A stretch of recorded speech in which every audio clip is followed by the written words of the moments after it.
Well, it's been fun. It's been fun. It's been fun. It's a very beautiful um, Sunday afternoon. We welcome you to Maritime and Border Show on VOP 90.3 FM. This is where we look at the industry, the blue economy. We look at, the customs. We look at the Nigerian Ports Authority. We look at the Shippers Council. So we try as much as possible to bring the importers, the transporters, and everyone involved in this industry together. The whole idea of this program is to create an avenue where we can discuss of this industry that has so much potential. My name is Prince Francis, and my name is Dele Utomi. Yes, Francis talked about deepening of discussion within the maritime sector. Of course, that includes the border areas too. And we are here to bring you everything that you need to know, everything that you should know, every voice that matters within the maritime and border sector of the Nigerian economy. And of course, as usual, today we have a long-standing member of the maritime sector. He is a trader and importer of repute, and very experienced, and is a leader of men within the industry. Of course, we shall be introducing him to you in a moment. For now, we of course have to go through the news, the things that made the news in the course of the week. Francis. Yeah, a lot happened during the week. A lot happened. A lot went down, and the beautiful thing about it is that in all of this, the customs, the NDLEA, the Shippers Council, the police, everybody was working, hand in gloves. Everybody was working towards ensuring that we have a safe and sane society. Sure. Tinkan Customs foils drug smuggling attempt worth 5.3 billion, hands over substance to NDLEA. The Nigerian Customs Service, Tinkan Island Port Command, has made a significant seizure of illicit drugs worth 5,304,000,000 concealed in imported vehicles. The Tinkan Command Controller Frank Onyeka, while highlighting the seizures last Friday, stated it was a testament to the command's resolve to safeguarding Nigeria's borders and ensuring compliance with international trade regulations. He revealed how the command intercepted 2 containers laden with motor vehicles used to smuggle the illicit substance, which were subsequently handed over to the National Drug Law Enforcement Agency, NDLEA, for further investigation and prosecution. The rate at which drugs, arms are really coming into this country is alarming. And, kudos to the Nigerian Customs, kudos to other agencies who have been working very closely to ensure that they rid this society of drug and other substances. Yeah, Francis, it was an eye-opener. I was actually at the press briefing where these illicit drugs were handed over to the NDLA, and for the first time in my life, I was able to saw what they call hashish oil. I've never seen that before. I've never heard of it. Did you test it? my God, my bros. It was so. We were told that just one jar of hashish oil, is worth probably half of the total value of what you just saw now. That hashish oil, just the jar of it. That means all these drugs are now being compressed into a small oily substance that's just in a jar, and then shipped into the country. And they are shipped into the country. But like you said, kudos to the different agencies of government that are involved in trying to protect the national economy and public health. Now, moving further, PTML Customs Command nets 116.24 billion naira, hands over seized pharmaceuticals to NAFDAC. The Nigerian Customs Service, NCS, Ports and Terminal Multi-Services Limited, that's PTML Command, has netted a revenue of 416 billion 243 million 603,670.58 naira into the federal government coffers from the month of July to September 2025. That's the third quarter of this year. This collected quarterly revenue figure, according to the command, is 34.3% higher than the 86,586,012,733 naira 43 kobo that was collected during the third quarter of 2024. The command also revealed that it intercepted and seized fake pharmaceutical products with a duty paid value of 200 million naira. The Customs Area Controller, that's the CAC of the command, Controller Joe Anani, disclosed it during his maiden press briefing in Lagos on Friday. The CAC said that comparative analysis of our revenue performance in the last quarter shows that the command has maintained a steady increase in collection. This is happening despite the teething challenges of the Bodogu platform, which we are fast overcoming. 3 months to the end of 2025, the command has made 96.64%, almost equated the total collection recorded in 2024. This is also good. 3 months before the end of the year, they made about 96.64% of the target revenue for themselves. Or equally of mention, the Tinkan Island Port Command also said that in that press briefing that they have also reached about 78% of their total target for the year. Yeah, I think for me, yes, it's a good one.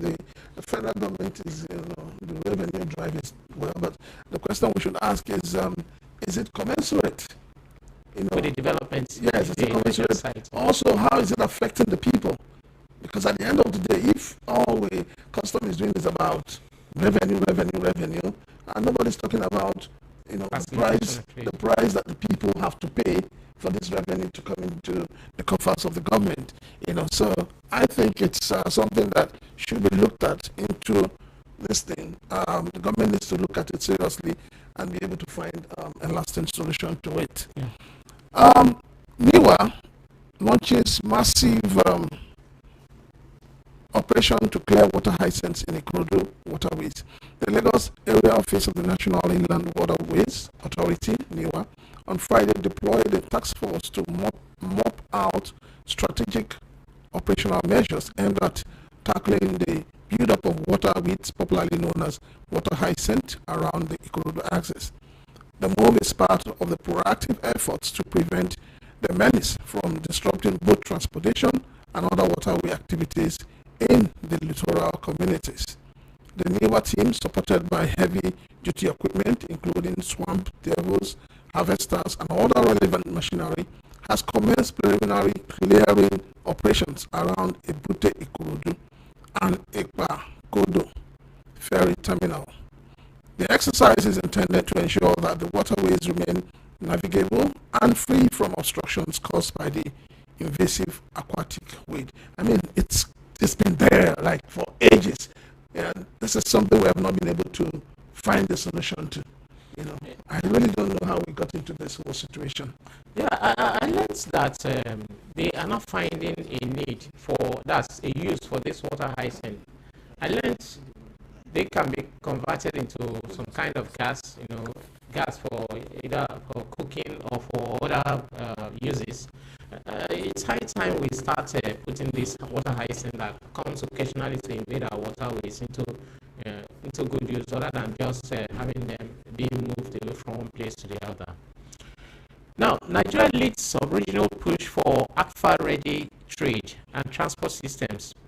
As Africa edges closer to realizing the promise of a single continental market, policymakers and trade experts in the West and Central Africa region are converging in Lagos to address one fundamental question.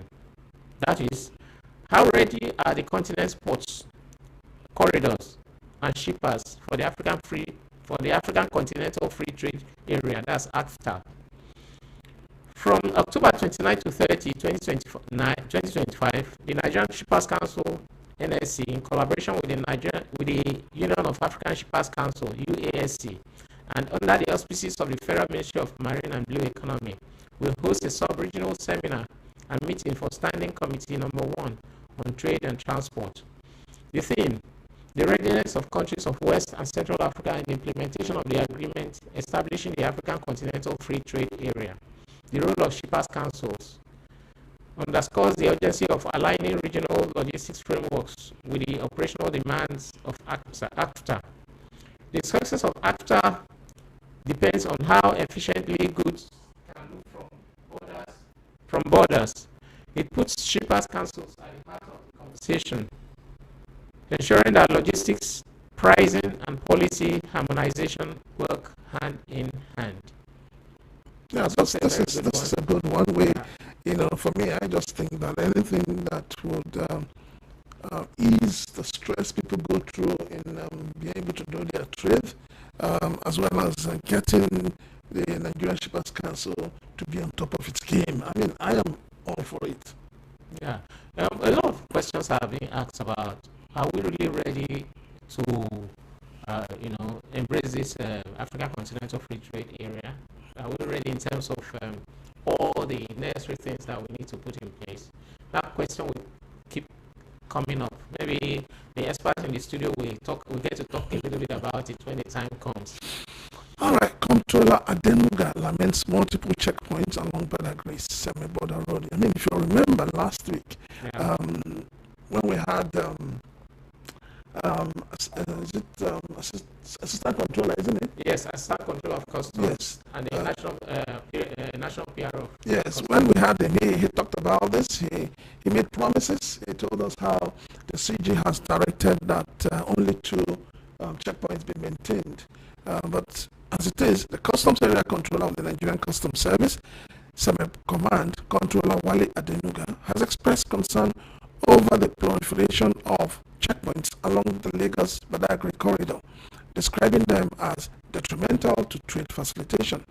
Adenuga described the numerous checkpoints as a major obstacle to seamless trade, warning that the situation could discourage genuine business transactions within the region.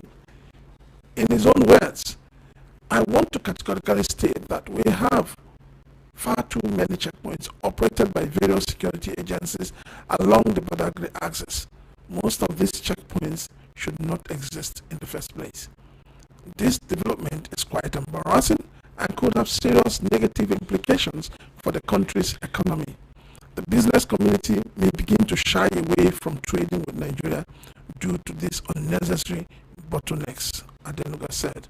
According to him, only 2 official checkpoints, Bagi and Agbara, are recognized by the customs management, while the others are illegal and counterproductive. I mean, we can't stop talking about all this. And I think now the customs have taken the bold step to reduce theirs to 2. And then we expect that the Nigerian police and other agencies on that axis should do the same. I mean, it doesn't make any sense that you just have a lot of checkpoints, lined up along that route. And this is an international route, so something needs to be done. I give a kudos to the CG of the Nigerian Customs, who has reduced the checkpoints to 2, and I want to use this opportunity to call on the IG of Police, to please call your men to order. My brother, last week when we talked about this, I said something. I was at that press briefing where they said that, of course, the customs checkpoints have been reduced to 2. And, of course, during the question and answer session, we asked the policeman in charge, one of the policemen that came there to the place, was asked a question: why do you still have so many police checkpoints along this route? Of course, he categorically he defended the police checkpoints there, that the law says that the police has a right to be in anywhere they want to be, in as many numbers as they want to be. So I say this is don't go further. I think this is where the Nigerian police is getting it totally wrong. Because if the Nigerian police claims that they have to be everywhere and anywhere the way they want, they should go to the northeast, where bandits and terrorists are terrorizing them. Yeah, they should go to Kwara State. They should go to where there is a troublous spot, and be able to say, we as Nigerian police were here, you cannot continue to decimate the Nigerian people. But, standing on international rules and, hindering facilitation of trade, for me, is unacceptable. Yes, it's an eyesore, my man. A whole lot of people complain. I go through that route a couple of times. I have written about these checkpoints. A colleague just wrote about it about 2 weeks ago. Proliferation of checkpoints, especially police checkpoints along that road. You count nothing less than 12 checkpoints in the day, and I learned by night it becomes double. It's an eyesore. We need to do something about it. Now, moving further, anti-smuggling, FOUA Customs intercepts hard drugs, hands over to NDLEA. The Federal Operations Unit Zone A of the Nigerian Customs Service, NCS, its operatives intercepted a substance suspected to be hard drugs along the Baji Seme Road. According to a statement issued by Hussaini Abdullahi, Chief Superintendent of Customs and Public Relations Officer, Federal Operations Unit Zone A, Ikeja, Lagos, he said that the controller of the unit, Controller Mohammed Shuaib, made the disclosure during a brief handing over that took place in his office on Wednesday, 22nd October 2025. According to Controller Shuaib, the interception took place at about 7:00 hours on the 17th of October 2025, when a patrol team acting on credible intelligence apprehended and one Uduak Monday. The suspect was reportedly found in possession of a nylon bag tightly wrapped with sellotape. Upon examination, the contents of the bag were discovered to be ice crystal methamphetamine weighing 25 kilograms with an estimated street value of 562,500,000 naira. While receiving the exhibits and the suspect on behalf of the chairman and chief executive of the NDLEA, the commander of narcotics, Lagos State Strategic Command, CN Abubakar Liman, was quoted as commending the collaborative efforts of the Nigerian Customs Service in the fight against hard drug trafficking. He said, the contributions of the NCS in the ongoing war against drugs trafficking are remarkable. We will continue to update the units as the trial of the suspect progresses in court. And this is a very commendable one. Yeah, but I honestly, I don't know. It's becoming a terrible thing. Virtually everybody wants to go into the business of drug, that's hard drug trade. It's terrible. I think to a large extent, maybe because our laws are not punitive enough. Maybe because people do a lot of things and get away with it. Somebody will say, I'll go and do my time. And that's why when Mr. President came out with his the list of those he had granted mercy, and people saw drug barons and all of that on it, that's why Nigerians are screaming. You don't expect that the NDLEA will go out of their way, the Nigerian Customs will go out of their way and arrest people who are pushing drugs into the country, and then Mr. President will wake up and grant them, pardon. So we need to have a stricter law that really punishes people when they, especially those who are moving drugs and arms. See, you need to go out there and know the number of young people that their lives are being ruined. Yes. It is terrible. NSE, NPA, partner on Nigeria's marine and blue economy development. The Nigerian Society of Engineers, NSE, and the Nigerian Ports Authority, NPA, on Friday agreed to technical partnership for sustainable growth of the nation's maritime and blue economy. NSE President Mrs. Margaret Okuntala, during a courtesy visit to NPA's Managing Director, Dr. Abubakar Danshuho, in Marina, explained the importance of engineering excellence to the marine and blue economy sector. She used the occasion to invite the NPA boss and his team to the Society's forthcoming 2025 NSE International Conference in December, tagged Engineering Innovation for a Sustainable Blue Economy. Responding, NPA Managing Director, Dr. Abubakar Danshuho, said 70 to 80% of personnel and operations of the ports revolves around engineering and engineers. He assured collaboration with the NSE to move Nigeria forward while giving examples of countries who made remarkable progress through partnership with its engineers. I mean, this is good. It's way to go. Yes, Partnership. We hope something comes out of it, not just paperwork and too much of talk, but we hope that there's a practical follow-up with this kind of meeting. Yeah, moving on. Truck falls off Oshodi Bridge. LASMA rescues injured victim, restores traffic flow. A fully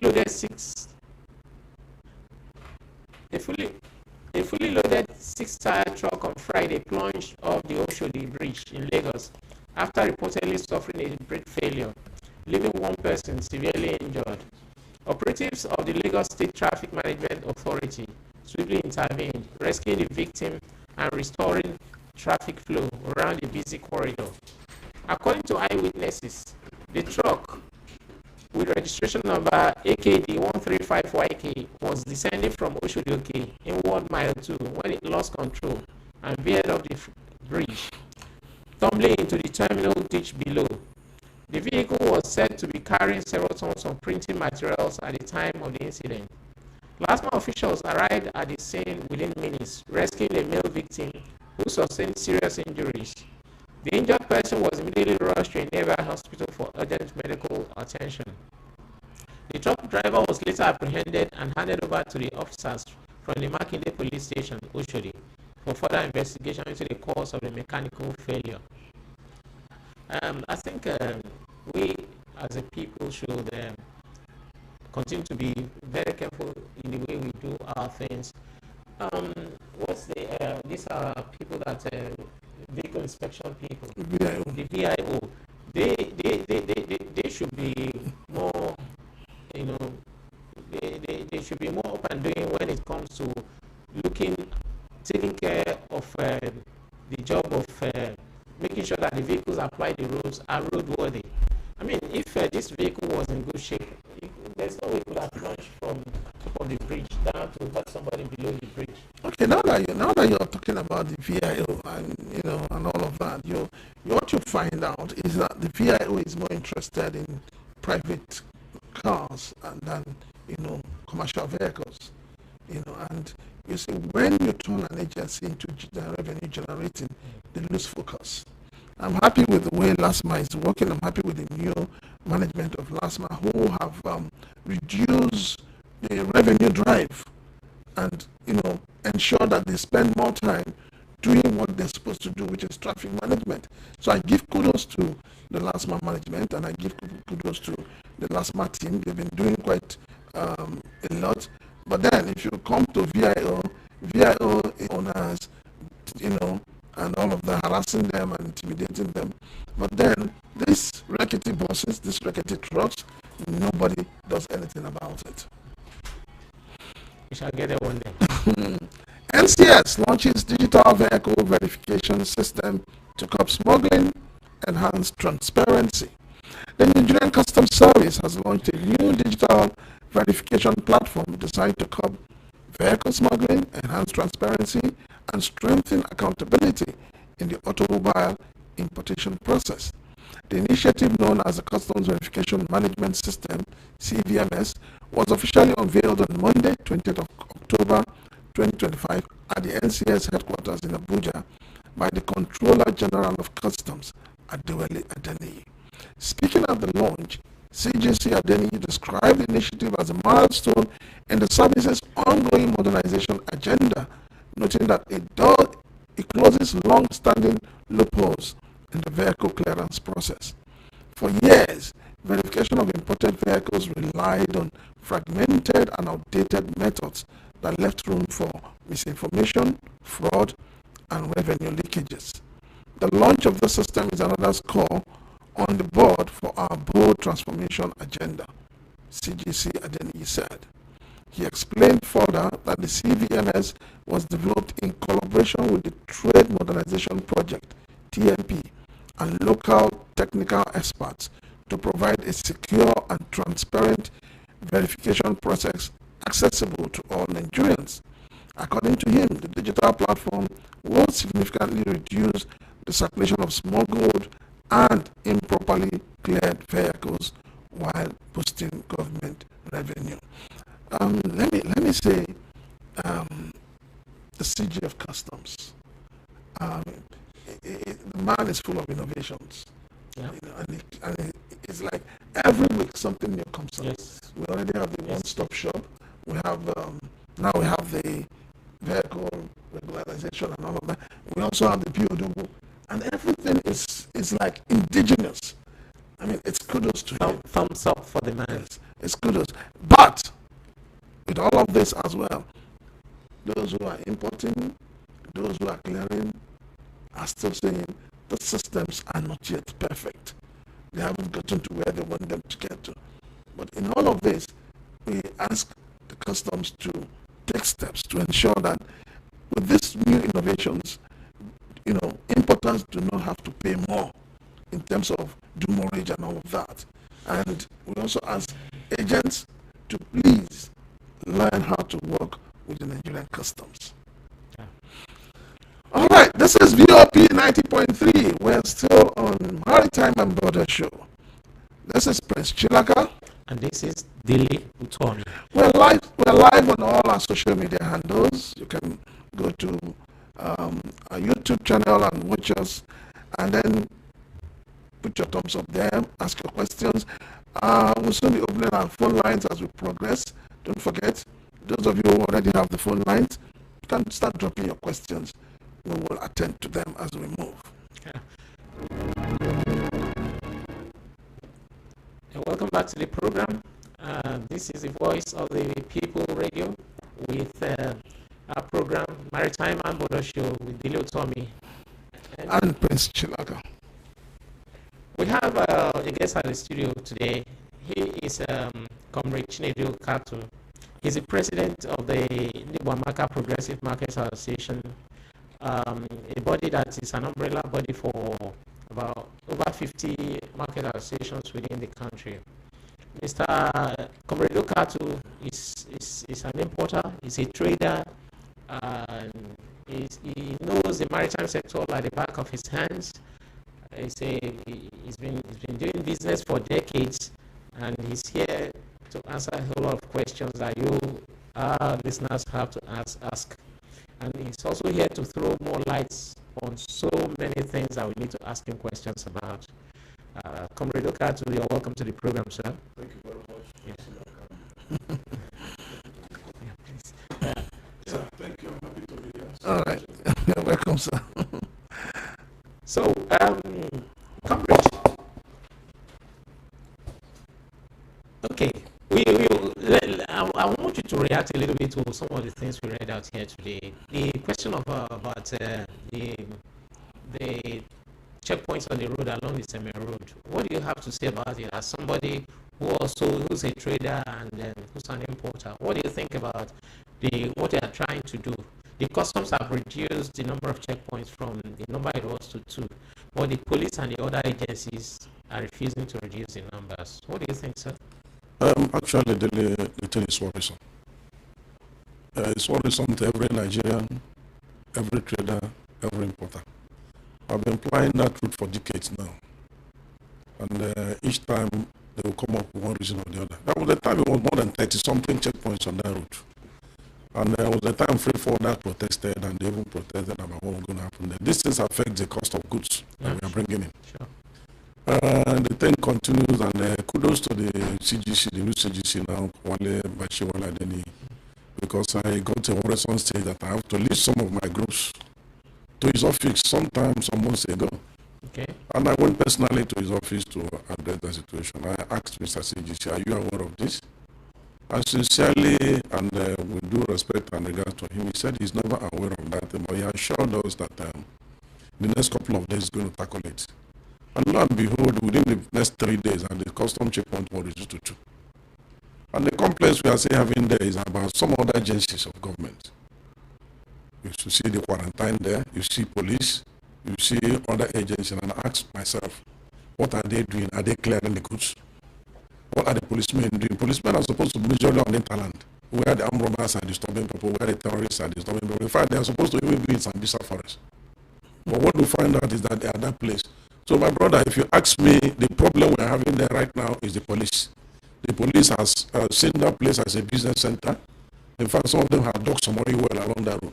But even if you ask me, I will tell you that some of them even bribe a lot of money to be posted to that very place. And I think the way we went to CGC of Customs, I'm mobilizing. Very soon we're going to approach Mr. IGP Betokum. We want to ask him some questions. If he's aware of these things that are happening, I need to give us some reasons. But if he's not aware, he should act on it. Because it's the way they kept deaf ears on the whole thing. It seems that they are aware of that. So if it's a business center, maybe we demand that we, the traders, should get our own share from that business because we are traders. We can't be paying for something we are not getting any impact on. So it's worrisome. Right now, I can tell you, as of today, we have two custom checkpoints. Okay. As of today, as I speak with you. But now there are proliferation of police checkpoints, quarantine, NDLE and others there. Immigration and others. I think immigration should be in the border. Once you enter the town, I don't know what they're doing in the hinterland. Exactly. If you should be in the border, when you're in the border, once you come inside, I don't think we've been all over the Western world. We don't see police. In fact, the last time I traveled, just last month, I was asking myself, is there police in this country? I rarely see police. So what are the police? What are they telling? Even the foreigners who are coming to invest, some of them don't want to go by road. By mere sighting of those policemen can scare them away, they may not come again. So it's affecting business negatively, and it's not facilitating trade at all. So we need to ask IGP about some questions. All right, I'm talking about checkpoints. If you're driving towards this place, you know that there's a checkpoint just a few meters from the international airport, and people have been asking, is that necessary? And then if you follow, there's a new this new bridge that brings you back to Oshodi. If you're going to my tomb, before the one at Second Rainbow, on top of the bridge, you see policemen. Now the thing is that you see policemen, you see area boys wielding all manner of sticks, and you're asking, what is going on? What kind of country are we running? Is it that the commissioner of police is not in charge or is not aware of what is going on? So when people talk about this whole thing about checkpoints, I keep asking, why do we have too many checkpoints and yet crime is not abating? My brother, I continue to maintain this is worrisome, and I don't want this thing to make me not to sleep again. Because each time I think about the whole of this thing, I get worried. A few weeks back, I came back from Johannesburg in South Africa. I was in South Africa, and when I went there, when I was going up, and I was asking friends, is there any police in this country? Why is it there no crime? They said they invest a lot of money in security. Yeah. And virtually, there are conventional policemen and there are unconventional policemen. Everybody there is a policeman. Okay. And you see cameras. Before you do anything, in the next 1 minute, you see police there. But you rarely see them. And I ask myself again, in Nigeria here, every Monday you go to police stations, they are having lectures, they are having trainings, they are having whatever. And they are still the same problem since I was born. And I ask, are we the cause or are we cause? Are you saying that Nigeria has become a country of the youths are the leaders of tomorrow, and tomorrow never comes? What only tomorrow come? Because you said we are talking about they are even learning more than us. They are even learning the negative part of it more than us. So even the youth now, they who are grown youth that they're talking about the youth. So we are always learning negative things because those of us who have gone beyond the youth, they are really behind for them. We are talking about police. Do you know? Are you not telling me that if the DP of a station inherits a rotten situation when he was a cadet and he gets a DPO, do you think he's going to change? He will continue with that system. He gets to the top. So I'm there to understand how we are going to solve this. But we are going to solve it if we are holistic and sincere. If we are sincere, the money we have in this country, if we invest it in security, what is wrong about putting cameras everywhere, surveillance cameras? Policemen are not supposed to stand on the road for God's sake. For speaking out loud, what they're supposed to do is to stand by the road, stand in their control room with the cameras or whatever, monitor intelligent, monitor whatever that is passing on. Anything that drops on the road, you're there. Even the helicopter, their drones, they are supposed to be working. But because of the corruption that has eaten deep here, everybody wants to collect his own on the road. I saw most of this, and even while I was coming here, I saw about 3 checkpoints there. After this one, another one. And I was asking, what are they really checking there? And the same checkpoint, a kidnapper and armed robber will pass the same place. I think there's something fundamentally wrong. All right, sir. All right, sir. Let's talk about the major reason why you're here today. We're talking about importers and their rules within the maritime sector of the Nigerian economy. What are really the rules that you guys play within the Nigerian economy, sir? You tell us with your own mouth, sir. The role importers play? Yes. Well, first of all, I must have to differentiate or categorize what you mean by importer. There are importers, there are traders. Okay. There are importers, there are traders. And when you mention about the traders are the real driving force. Okay. The real driving force. They influence trade flow. They are the demand drivers. Well, when you got to talk about the importers, they are the career importers like me, who import every time and sell. So I'm an importer and a trader. Then there are accidental importers. What I mean by accidental importers, like a Francis like you that can travel to China and see one thing or the other, and say, I like this, let me just bring it. You load it in a container and discuss with your forward and bring it there. And they are one-off importers.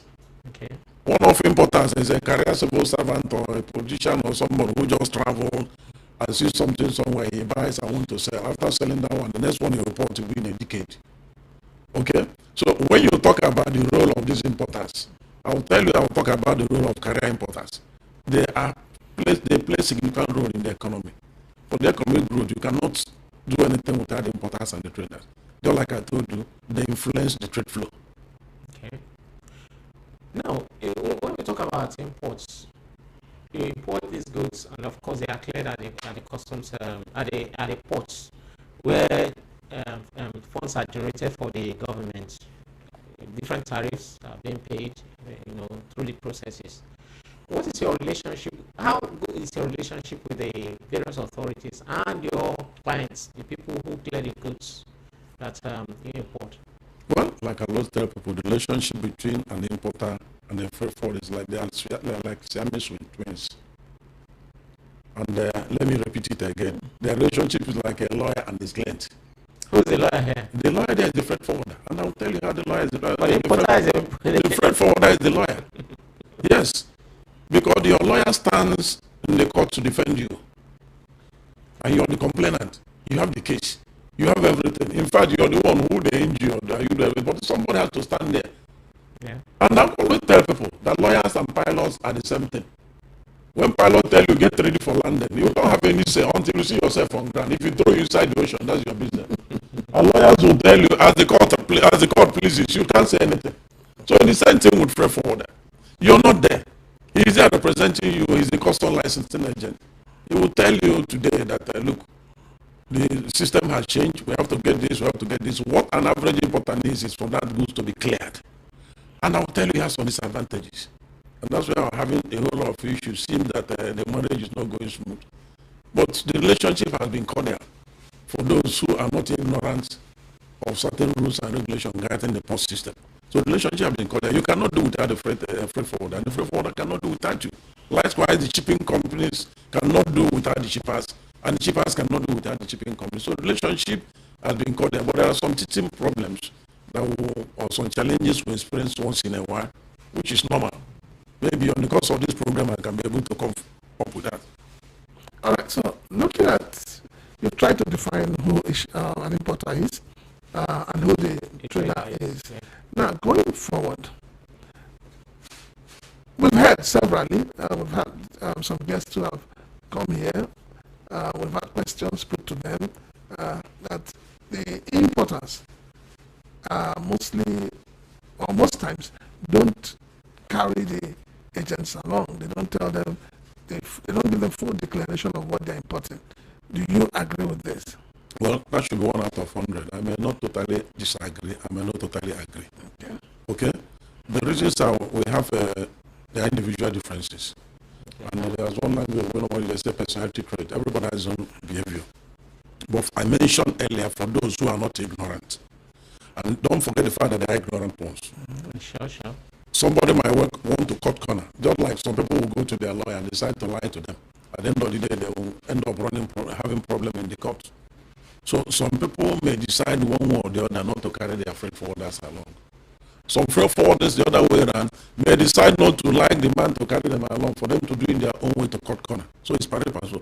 So I believe that some of them do that, but majority carry their freight forwarders along when it comes to the real issue of importation. And I'll tell you one thing, and that is exactly what we stand for and we keep on fighting.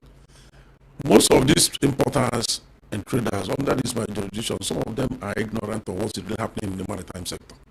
They're only interested in you delivering the cargo to them. And whatever that happens, the freight forwarder determines his fate. And I'll tell you that I've been objecting to that. That's why most of these conferences you see us organizing is to acquaint ourselves and get these relevant agencies close to us for us to be aware and sensitize us what's really going on. So if there's any issue, we take responsibility, and we know the one that freight forwarders will take responsibility. Because there are certain things that will happen in the maritime industry, and the freight forwarder will say, well, I'm not aware. But the real sense of it is aware, because he knows that the importer is not even aware. And some of them equally use some opportunity, I must have been frank with you, to exploit the importers. And they're exploiting the importers as a result of ignorance. All I needed is how much last, when is it getting to my warehouse? When is the cargo coming? When is it coming? I need to sell. And at the end of it all, I will tell you for free that we are making a mistake. When they exploit you, the resultant effect is the masses, those who are going to purchase that good from you, and then the hardship will continue. I think that's I will tell you I disagree and I agree. So it's not everybody. All right, so I'm still gonna hold you down there.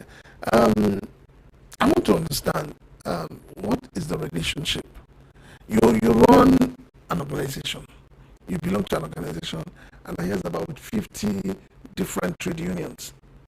Nice. You know, under Market association. Market association. I mean, that's a big number. Massive. Very big. So with this kind of number, what has the relationship between your organization and Shippers Council been like?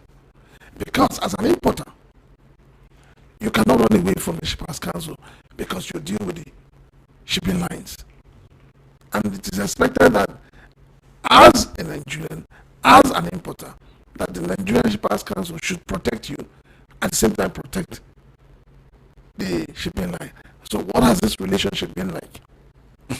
Well, I will tell you for free that Nigerian Shippers Council can the one running away from us. Running away? Yes, sir. Yes, they have not been collaborating with us, the importers. Maybe as a result of ignorance, or they are not aware. Let me tell you. Most go to inside the markets. When we talk about market associations, we have a lot of markets in there. And that market is where the importers and traders are domiciled. Yeah. That is where we trade our goods. Okay? Now, go inside that market and ask them what is called Nigerian Shippers Council. 90% of them will tell you we don't know. Go inside that market and ask them what are the rules of Nigerian Shippers Council in Nigeria. 90% of them don't know. Then ask Shippers Council, how many times have they organized sensitization? Because I know part of their mandate is to sometimes organize educational training, human capacity building between the shippers and whatever, and sensitize them on the rules they're supposed to play. Ask them how many times have they done that. I don't think so. But most of the times we hear on the pages of newspaper, you're like, you're reading now, NSC do this one, Nigerian Shippers Council do this one. We are just hearing it over the radio. We are the real shippers. I'm a shipper. We are the real shippers. Now, some time ago, 2022, when I got about this information, I wrote Shippers Council myself. Since people are not sensitizing us and coming close to us, we are having a conference, or market conference. All the importers, the traders will be there. Come and let us discuss. Let the people exactly know what you stand for.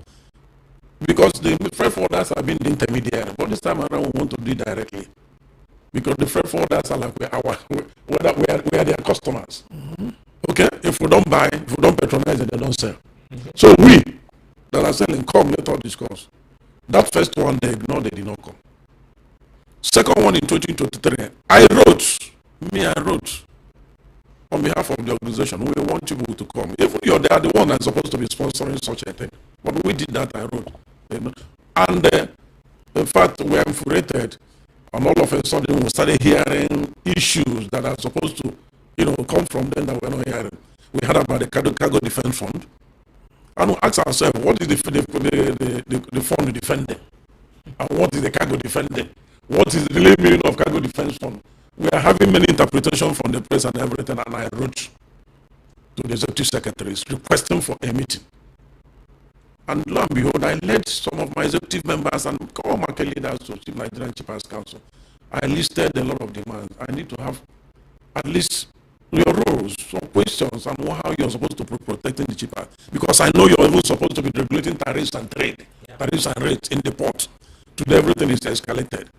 And I don't know what are even your CSR, social responsibilities, as regards these importers and traders. And finally, most of the times we've written to people to attend our conferences, they said I should write again when we are doing the next conference and they need to come. But that letter I wrote, up to today, they didn't respond to me officially. Nobody responded to my request. Where was that, sir? I think I don't have it on, but I know it this year. And I wrote last year. So nobody responded. And we asked issues about this cargo defense fund. And what is it all about? Because members are asking, they need to know. Sometimes they will be blaming the importer, they will be blaming the trader. What they say the cargo defense fund is for? Nobody has answered me. If you ask me, I will approve it back to you. Okay? So recently, I think some of you were there just 2 days ago. We had a conference and we wrote to them and they assured us that they are coming. They came and delivered paper. They just delivered paper and left.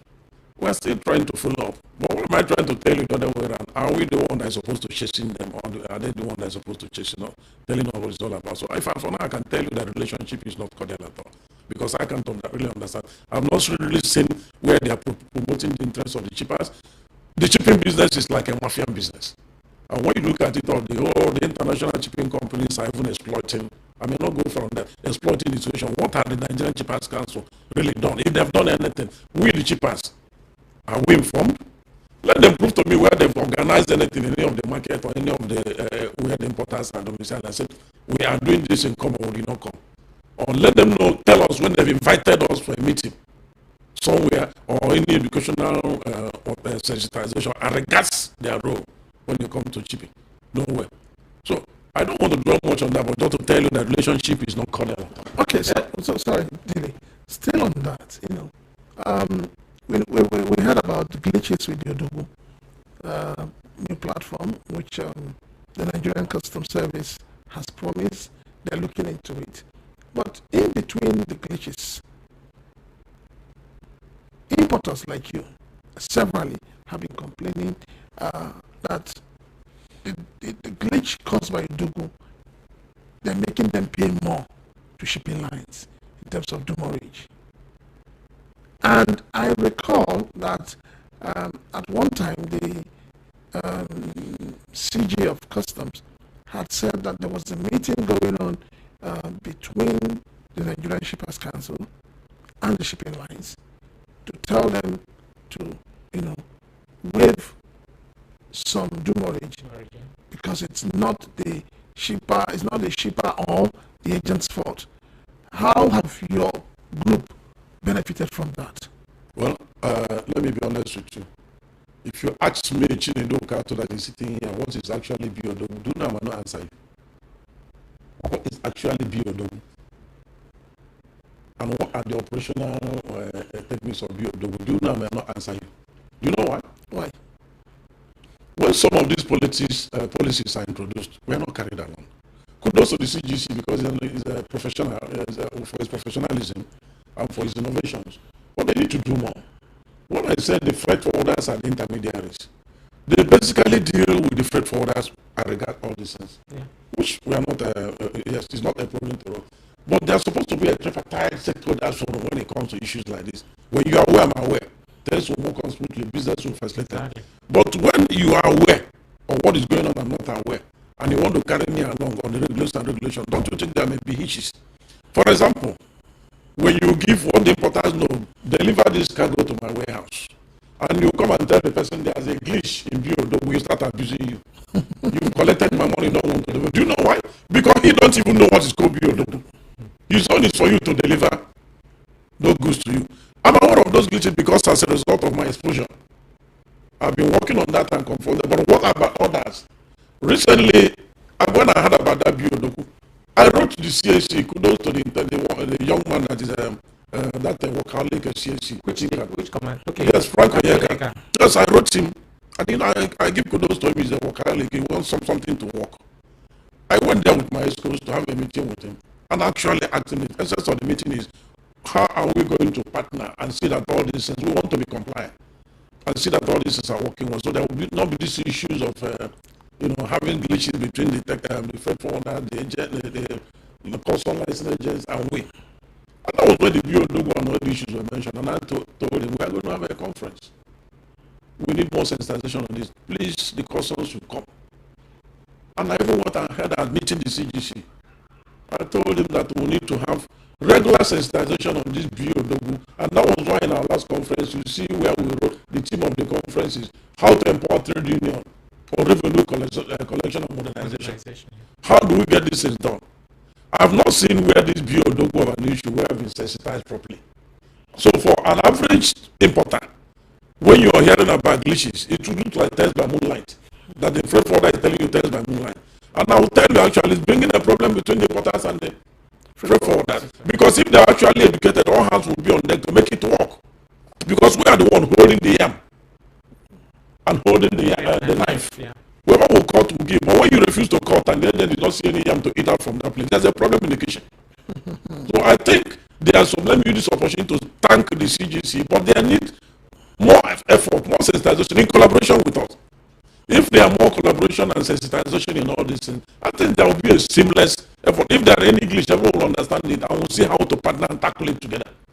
There are glitches everywhere. When I will conduct an election and say there are glitches, if you know that will not have glitch. So, sir, you have not been able to benefit from the agreement reached on the non-payment of the demon. Has an agreement been reached? I'm not aware if any agreement has been reached. And if any agreement has been reached, I'm not aware of that. And I will tell you, I've not benefited, directly or indirectly. But if I've benefited, somebody should correct me and put it note to me that I've benefited. I've not benefited. I still have a consignment in the port today. Okay. So I have not seen anywhere, except if I'm benefiting somewhere and someone somewhere is exploiting the situation. I need to be educated on that. All right, sir. I want to take you back to what my colleague, the question he asked before, as regards the issue of importation. We keep hearing, like one of the things we read here about drugs being seized at certain commands. Why do we have this proliferation of drug imports within the Nigerian, society? I mean, you are into importation. Why do you think people now do that? I'm not an importer of drug, so I wouldn't know. But you are an importer, sir. I import legal. I do legal business. I'm not an illicit dealer, so I wouldn't answer you. Why is it like that? We should be able to answer the authorities. Why is it like that? Who allowed that thing to flow in? What did it happen? How? Somebody is supposed to be held responsible. For somebody, it's just like in every part of the world, you cannot rule out people who are illegal and people who are legal. But coming to ask me why it's like that, you're supposed to send out your question to the authorities concerned. But for me, I'm a legal importer. But if maybe I'm an importer of drug, if you ask me, I can be able to answer you very well. I'm not an importer of drug. So maybe that question should be taken to... And you don't intend to be? I don't even intend to be. So it should be taken to drug dealers and authorities. Let them answer. Yeah. Thank you very much. Can we have the numbers? No, we still got time. We're still on VOP 90.3 FM, and this is the Maritime and Border Show. We have with us our guest, Comrade Chinedu Okato, who has been throwing light on the relationship between the importers, the marketers, the Shipping Council, and the Nigerian Ports Authority. Now, sir, I'm going to come towards the Nigerian Ports Authority. How is the relationship, especially with, what is happening around the ports for importers? You are still throwing back to some questions I've already answered. Most of these agencies are not having direct relationship with importers. Basically, what they do is to engage the freight forwarders, and the freight forwarders engage us. And that's what I've been saying here. They are supposed to be a tripartite kind of relationship. Okay, so if seamless business. If this relationship is not there, who should we hold responsible? Of course, we should hold the government agencies responsible. They are not. I will say it here without fear of any contradiction. They are not doing fair enough. So, like somebody said, a lot of them are sitting on their hands in terms of their responsibilities. Is that what you're saying? A lot of them are doing what? Sitting on their hands Well, I don't know whether they're still on their hands or their legs, but all I say is that the sensitization is not enough. If there's no budget for that, there should be budget, but I know there's budget for those things. What is in there is sensitizing people. You were part of the one who did, who spent our own money, and we invited all of them. Even to the extent that we went Abuja to invite the Federal Minister of Trade, Industry and Investment. Along the line, even the director that was detailed to come, I will say it here publicly, refused to show up. Even when he's supposed to be dealing directly with the trader, telling us on sensitive issues that we are supposed to know, on key policy, government key issues, key government policies, because they're the policy makers, he refused to show up. And you expect us to be happy about that, and you tell me not to indict someone? Someone is busy sitting on his leg and his hands and maybe playing around with what is going on. So you should hold the government agencies responsible. They are supposed to be having intermittent sensitization with these importers and traders, so to be aware of what is going on. That's the problem we have. I remember those days when we are young and small, we have what is called NOA. I mean, in the nation, the federal government has a National Orientation Agency. Yeah. They were busy then. These institutions like this orientation agencies need to be set up in all agencies of trade to be liaising with people like all the stakeholders, these importers, especially our organization, to be sensitizing us on key government issues of policies, so that we'll be carried along. So if you ask most of those things, I will tell you there's no tripartite relationship. Otherwise, if there's that, I'll be able to answer you and I'll tell you things will go on smoothly. That's what we've been propagating for. Okay. You've been talking about tripartite, a relationship that revolves around the importer, the government agencies, and the freight forwarders. And then I'm asking, could it be that the government feels that because they want to protect domestic production, maybe that's why they don't see the need to engage importers? How are they promoting the domestic interest? I don't understand. Yes. Like encouraging export of. Do you know that some of us are exporters too? Okay. Do you know there are certain sensitizations and rules and guides will give us and certain directions will give us, and I will drop importation and go to exportation if the atmosphere is friendly. Recently, I visited the Raw Materials and Research Development Council in Abuja just a few days ago. I was invited and I went to their pilot scheme. And I observed that with our raw materials here, we can produce everything and even we'll reduce the load of forex and we'll go more of exportation. And that's exactly what I'm trying to go. What if those who have not invited us and did something like that for decades, I don't even know that there's a pilot project like that, where even the raw materials to produce POP, to produce soap, we'll get it from Nigeria from scratch to the finished product. Okay? Things like that. So if you're not engaging us, if you say you're promoting the domestic, then you have something in your cupboard you're hiding. But on the course of discussing one, you can get to two. While you're discussing importation, you can get exportation. So I don't think, I may not really answer you what their reason for not doing that. Maybe someone somewhere is protecting his bogus allowance. I don't know. Let me just say it. Are you saying that the system is corrupt? Well, you cannot hear it from my mouth. You know that even the leaders in Nigeria are corrupt. So are you going to tell me whether the system is corrupt? If the Nigerian system is not corrupt, I don't think we'll be complaining. You know, but I started just like I give kudos to the CGC. The CGC is doing very, very well. But I keep on telling them, I told them that the traders under my decision, they want to be compliant. But let me tell you and let me say it categorically clear. I want a situation where everybody will be compliant in terms of doing business. Well, some of those officers don't even want us to be compliant because they want to cut corners. If everybody is compliant, heads will roll. Exactly. Heads will roll. Quote me. Roll in what way, sir? Yes, now because there are a lot of people that are benefiting from that, and even the officers on the desk that will not benefit what they are supposed to benefit. There are freight forwarders that are importers, but the genuine people will enjoy it. Let us all be compliant. I'm ready to make sure that my people are compliant. But that is what the BOW wants to do. Exactly. And that is what the BOW want to do. Who knows exactly what the BOW want to achieve? And I ask somebody, Odogu means what Odogu means. You know what the Odogu means? An achiever. So since we are an achievers and we are the Odogu they are talking about, let them come to us and tell us what Odogu want, what they want Odogu to do, and we Odogu will do what they want Odogu to do. But when you call us Odogu and you're not carrying us along, we can pretend not to be Odogu now. We'll be Asa. All right. Let us, as an importer, what is your take on tariff? Because people are complaining that the tariffs keep going up every day. What are your expectations as an importer when it comes to tariff? That I don't even know how to express that one, because that has been a monumental issue that even I don't even know how to start complaining about. You see, when we are talking about the cost of goods, some people start blaming the traders, blaming the importers. It is what you buy, you sell. You make your profit. There's no template for determination of this tariff. Even the forex they are using to determine this importation is whatever they decide they wake up every day and do. And I hope if the BOD will come up with such things to reduce some of this, and we have a way. Let's talk. I heard about this national single window. Yes. Which the sensitization has been going up now. And I give kudos to them because they've been reaching out to us on the need to engage us. National single window need to engage us. And when we're involved, we know, and I believe that if the national single window is holistically implemented, it's going to take care of these tariffs. Because from the little I heard about it, before you import, you see categories of tariffs you're going to pay. And you click. And you know exactly what. So the reason why this thing has been going up and down is because there's no template for determination of tariff you're paying. This one comes up today, the next minute they come, before you know it, you cannot even, a lot of people are out of business today because as a result of the exorbitant rate of clearing containers, they cannot even be able to clear their container.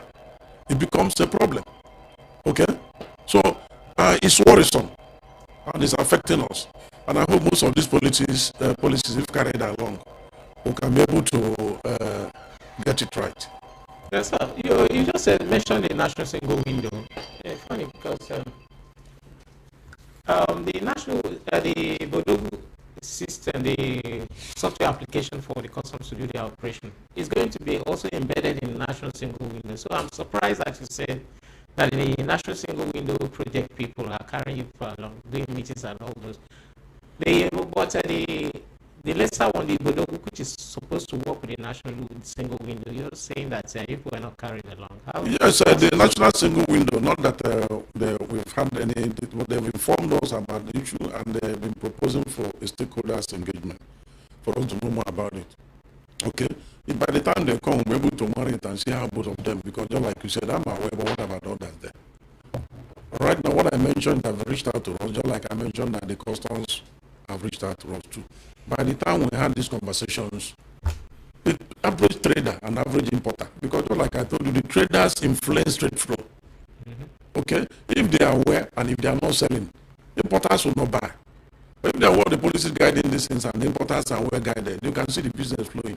So for now, we've not been able to discuss intensively with the national single window. I said they've just reached out to us about national single window. So by the time we get close and start discussing, all what I'm propagating and the gospel I'm preaching here is the agencies of government need to carry us along in most of these policy decisions as concerns trade facilitation for a seamless exercise. That is exactly my preach. Okay, sir. What are the real factors that influence your decision as an importer to maybe not to be able to clear your goods and allow it to become an overtime cargo? What are the main reasons? The main reasons of what? Having goods, cargos going to become overtime cargos. Well, the main reason sometimes, like I will tell you that I had from the agents, I'm not a freight forwarder. But you are an importer, and these are your cargos that are allowed to go into. I'm an importer, but because as a result of inconsistent policies in this clearing, most of us lost interest. Let me be honest with you, because I am a bit of a front talk. Most of us lost interest in issues as regard the processes in that port. All what we know and we are concerned is to get this cargo to my warehouse. Okay. And you can see that the freight forwarders are even having issues, because by the time the freight forwarder is very sincere, telling you, you have a glitch somewhere here, there's a demurrage somewhere here, you start shouting, my friend, I'm not interested, get my cargo to my warehouse. You see where I'm talking about the tripartite sensitization. If I'm aware, you are aware, there will be seamless the same. When there's issue like that, the freight forwarder come up with complaint, we raise up our own complaint, we go to the agencies that is concerned and confront the challenges together for a seamless exercise. That's exactly what I'm saying. Okay, so you would like a lot of information. Exactly. Oh, okay. All right, so we're still on VOP 90.3 FM. This is the Maritime and Border Show. And it's time we're going to open our phone lines. Your questions, your comments, we'll be entertaining them. You can reach us on 0700 903 903 903. Or on 081 717 563 38. 081 717 338 is our WhatsApp number. You can reach us on there. So you can call in, send us a message by WhatsApp, whatever questions you have for our guest, and be rest assured that he will attend to it. So coming back to you, sir. Yeah. We're also we're still trying to understand why an importer. He asked a question about overtime cargo, and the way you answered it, it was like it's in the hands of the freight forwarder, but it's the goods of the importer. So don't you think